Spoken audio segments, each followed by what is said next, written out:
Eto, magandang balita naman tayo sa pagsalubong sa bagong taon. Ayon po sa Bureau of Fire Protection, malaking pagbaba ang naitala sa bilang ng mga sunog at pinsalang dulot ng paputok noong 2025. Ngunit giit ng ahensya, hindi pa rin dapat magpakampante ang publiko. Yan ang umarangkadang balita ni Mari Ocampo.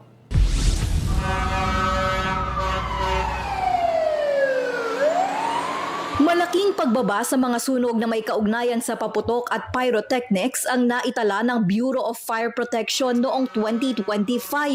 Batay sa datos ng BFP Directorate for Intelligence and Investigation, bumaba ng 28% ang firecracker-related fire incidents. Mula 39 na insidente noong 2024 ay nasa 28 na lamang ito nitong 2025. Mas mataas bahagya kung ito ang Disyembre ang pag-usapan, no? Kung kabuuan naman ng taon ay malaki ang binaba. Kasi halos negative 30 ang binaba ng kabuuan ng taon. Mas kapansin-pansin ang pagbaba sa pinsala sa ari-arian.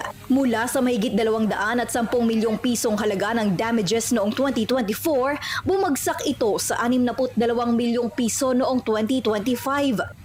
Katumbas ito ng halos 70% na pagbaba. Iniulat din ng BFP ang mas kaunting biktima ng sunog. Bumaba ng 33% ang mga nasugatan at 60% naman ang mga nasawi kaugnay ng firecracker-related fires. Naka-code red pa rin kami. Ibig sabihin yung aming pong presensya ay patuloy pa rin dahil hindi pa totally tapos ang nasabing peak of holiday season. Hanggang ados pa po bago ibaba ang aming food alert status na code red.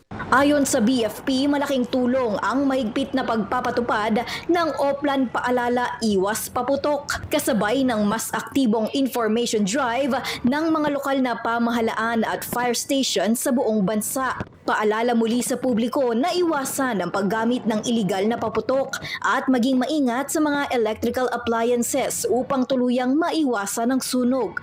Sa oras ng emergency, agad na tumawag sa 911 o makipag-ugnayan sa pinakamalapit na fire station. Ako, si Mari Ocampo ng PRTV News, nagseserbisyo para sa Pilipino.